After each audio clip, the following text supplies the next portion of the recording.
నిమీద కీర్తనల్ నిత్యగానము చేసి రమ్యముందింప నారదుడగాను సావధానముగ నీ చరణ పంకజ సేవ సలిపి మెప్పింపగ శబరిగాను బాల్యమప్పటి నుండి భక్తి నీ యందు నగలుగను ప్రక్రాద గనుడగాను ఘనముగా నీ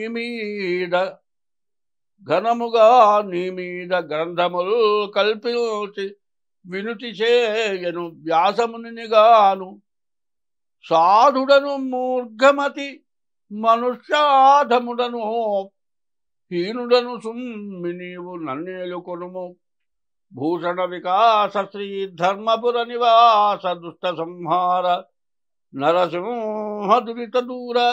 మరి ఈ పద్యం విశేషించి కలవు స్మరణాన్ముక్తి, కలియుగంలో భగవంతుడి యొక్క నామస్మరణ చాలా విశేషమైనది. అందులో ఈ పద్యంలో అర్థం గానం చేయటం కానీ, కవిత్వం రాయటం కానీ, ఎప్పుడూ పూజించడం కానీ, మరి సన్యాసాశ్రమం తీసుకోవడం కానీ, అందరికీ పెట్టాలంటే నా దగ్గర పెద్దగా ధనం లేదు, తీర్థయాత్రలు చేద్దామంటే దానికి నిష్ఠ అవసరం చేయలేను, కాబట్టి ఎప్పుడూ పొద్దున్నే లేచి నిన్నే స్మరణ చేస్తాను అని పద్యానికి అర్థం. కాబట్టి ఇప్పుడు మనం ప్రత్యేకించి చెప్పుకునేది ఇవాళ రోజున 2024 ఏప్రిల్ నెల 21వ తారీఖు ఆదివారం, ఉత్తరా నక్షత్రం సాయంత్రం 4 గంటల దాకా ఉన్నది. వర్జం రాత్రి 4 గంటల నుంచి వర్జం ప్రారంభం, ఆ తర్వాత గంటన్నర ఉంటుంది. మరి ఈ ఆదివారం చాలా విశేషమైన రోజు. ఈ ఆదివారాన్ని మనం ప్రత్యేకించి చెప్పుకోవాలి. ఒకప్పుడు హిందూ సాంప్రదాయంలో ఆదివారం సూర్య భగవానుడికి ప్రీతైనటువంటి రోజు.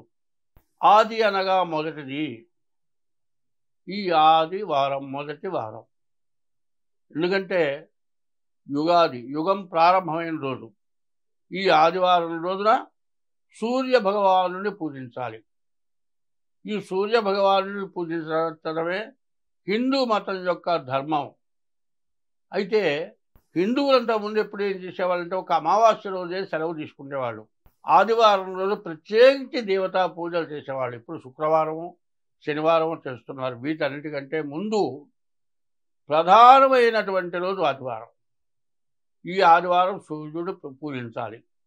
ఈ సూర్యుడే బ్రహ్మరూపం, ఈ సూర్యుడే విష్ణువు యొక్క రూపం, ఈ సూర్యుడే ఈశ్వర స్వరూపం. ఈ సూర్యుడే మనం జీవించడానికి, బతకడానికి, కాలానికి కాలపురుషుడు ఆ సూర్య భగవానుడు. కాబట్టి హిందువులందరూ కూడా ఆదివారం రోజున పూర్తిగా భక్తి శ్రద్ధలతో దైవాన్ని పూజించడమే మన ధర్మంగా ఉంది. దీని విరుద్ధంగా ఏం చేశారు? మన హిందూ మతానికి సంబంధించినటువంటి పరిపాలకులు ఏం చేశారు? ఆదివారం సెలవు. ఆ సెలవు రోజు ఏం చేశారు?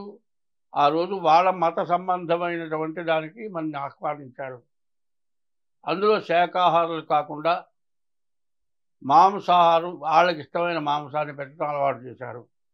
అట్లా వాళ్ళంతా కూడా మత మార్పు జరిగింది. కానీ మన హిందూ ధర్మం ఏంటి? దేవతల్ని పూజించడమే కాక శాకాహారమే భుజించడం ఇప్పటికీ మనకు ఆచారం ఉంది. కానీ మనం మారిపోయినాం. ఆదివారం సెలవు రోజు మాంసాహారం తినటం అలవాటు పడ్డారు.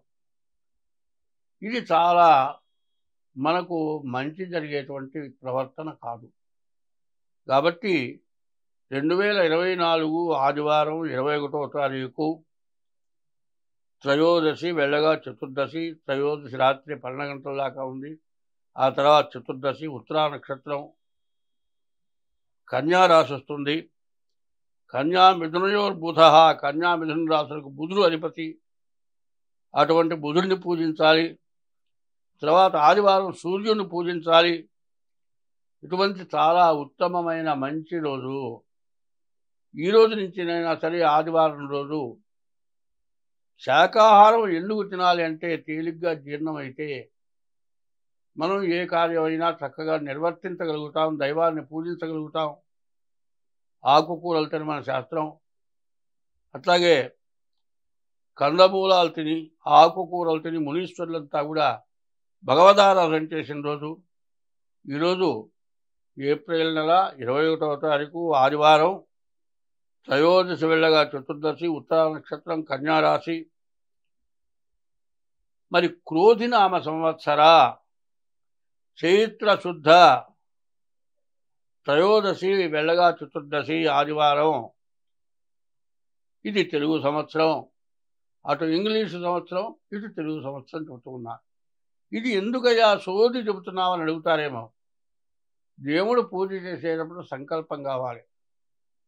సంకల్పంలో అస్మిన్ క్రోధినామ సంవత్సరే ఉత్తరాయణే వసంత ఋతౌ చైత్రమాసే శుక్లపక్షే త్రయోదశ్యాం ఉత్తరానక్షత్రే శుభయోగే శుభకరణ ఏవం గుణ విశేషణ విశిష్టాయాం శుభతిథౌ అని చెప్పి ఏ దేవత పూజ చేసినా ఈ సంకల్పం కావాలి. ఈ సంకల్పం ప్రతి మానవుడు నేర్చుకోవాలి. దానికోసమే నిత్య పంచాంగం చెప్పడం జరుగుతోంది. కాబట్టి పొద్దున్నే లేవగానే నేను చెప్పేటువంటి పద్యాన్ని వినండి. మరి ఆ తిథి వారం నక్షత్రం గుర్తుపెట్టుకోండి. మీరింట్లో దేవతా పూజ చేసేటప్పుడు ఆచమనం చేయండి. ఆచమనం చేసిన తర్వాత తిథి వారం నక్షత్రం యోగం కరణం ఈ 5 కలిస్తే పంచాంగం అవుతోంది. వర్జం ఉంటుంది. ఈ రోజున వర్జం రాత్రి 2 గంటల 18 నిమిషాల నుంచి 4 గంటల 4 నిమిషాల దాకా ఉంది. ఈరోజు రవి, తర్వాత జమ్మి చెట్టును పూజించాల్సినటువంటి రోజు. ఇట్లా ప్రతిరోజు మీరు వినడం కోసం సూర్యోదయం కాగానే మీకు ఇది వస్తుంది. మరి మీరందరూ కూడా కనీసం 100 మందిలో 2 ఇది అవలంబిస్తారనే ఉద్దేశ్యంతో ఈ విధంగా చెప్పడం జరుగుతున్నది. ఎప్పుడు కూడా నాకు 31 వచ్చిందయ్యా అంటాడు ఒకడు.